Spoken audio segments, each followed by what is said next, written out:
ఒక ఊరిలో చిన్న పిల్లి ఉండేది. ఆ పిల్లికి పేరు చిన్ని. చిన్ని తెల్లగా, పొద్దుగా ఉండేది.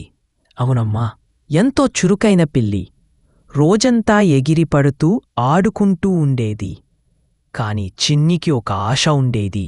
ఎప్పటికైనా ఒకసారి మాయలోకానికి వెళ్ళాలి. ఒకరోజు ఉదయం చిన్ని తన ఇంటి దగ్గర ఆడుకుంటూ ఉండగా పక్కింటి బామ్మ దగ్గర నుంచి ఒక కరపత్రం తేలుతూ వచ్చింది.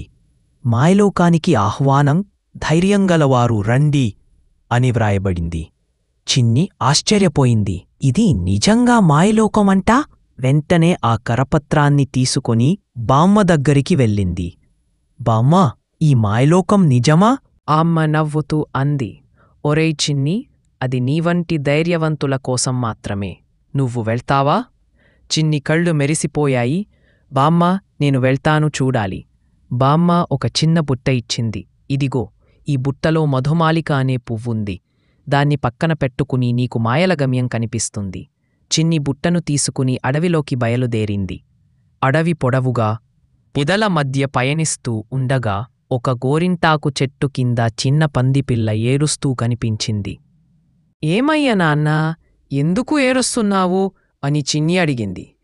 నాకు నానమ్మలు కనబడట్లేదు, నేనొక్కడినయ్యాను అన్నాడు పందిపిల్ల. చిన్ని ఆ పందిపిల్లను తన వెంట తీసుకుని ఇద్దరూ కలిసి అడవిలో సాగిపోతూ ఉండగా వింతమైన తోట వచ్చింది. ఆ తోటలో పూలు మాటలాడుతున్నాయి.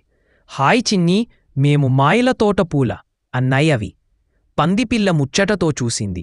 ఒక నీలి పువ్వు అంది. ఇంకొంచెం ముందుకు వెళ్ళు, అక్కడ నీకు మాయల ద్వారం కనిపిస్తుంది. చిన్ని ధైర్యంగా ముందుకు నడిచింది. పందిపిల్ల వెనకాలే ఉంది. కొద్దిసేపటికే ఒక ప్రకాశవంతమైన గుమ్మం కనిపించింది. అది మాయల లోకద్వారం. అది తలుపు తెరిచిన వెంటనే వెలుగు వెలిగింది. చిన్ని లోపలికి ప్రవేశించింది. మాయల లోకం. అందులో సగం గాలిలో ఎగురుతున్న అడవులు, సగం తేనెతో నిండిన నదులు, మాట్లాడే పక్షులు, ఆడే పర్వతాలు ఉన్నాయి. చిన్ని విస్మయంతో చూసింది. ఒక పక్షి దగ్గరకి వచ్చి అంది, మంచి మనసున్నవారికి మాయల లోకంలో ఒక దవాఖానా ఉంది. అక్కడికి నీవు వెళ్ళాలి. చిన్ని పందిపిల్లతో కలిసి దవాఖానాకి వెళ్ళింది. అక్కడ పిల్లల్ని సహాయం చేస్తూ ఉండే మాయల డాక్టరున్నాడు.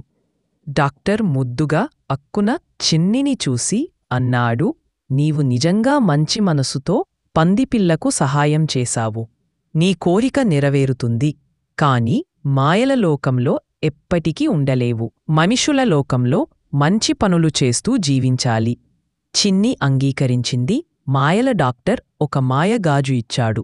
అది ఎప్పుడైనా మంచి పని చేస్తే మెరుస్తుంది. మళ్ళీ చిన్ని మామూలు లోకానికి వచ్చింది. పందిపిల్లను దాని తల్లిదండ్రుల దగ్గరికి చేర్చింది. వారు చిన్నిని హత్తుకున్నారు. ఆనాటి నుండి చిన్ని ప్రతిరోజూ ఏదో ఒక మంచి పని చేస్తూ ఉండేది. ఆ గాజు మెరిసి మెరిసి దివ్యంగా తల్తలలాడేది. మోరల్: మంచి మనసుతో సహాయం చేయాలంటే మన మాయల లోకానికి వెళ్ళకర్లేదు. మన ఇల్లు, మన ఊరు, మనమే మాయలు సృష్టించగలం.